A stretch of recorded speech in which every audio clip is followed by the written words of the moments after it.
So for men, you can kind of pull off any kind of sneaker that you like. If it's a Converse, a Jordan, Adidas, or, any vintage pairs. Jeans are always a good piece of clothing to wear with anything really.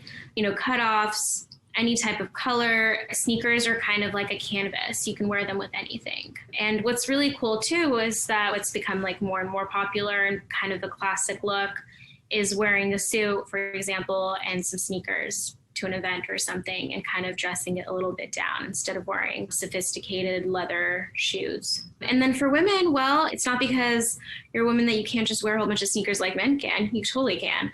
I think we're lucky because we have a more versatile closet. We can kind of do whatever we want with whatever we have. What I love to do personally is wear like a cool, fun, colorful dress and then just put some like high top white Converse sneakers on, and it casuals it up, and I get the ability to wear something fun but also be comfortable in my shoes, quite literally. I always like to just keep in mind the colors that are on my sneakers so that I'm not clashing with the colors of the dress or the pants or whatever I'm currently wearing with those sneakers. But sneakers are pretty versatile, so I definitely say that that's a staple piece for both men and women.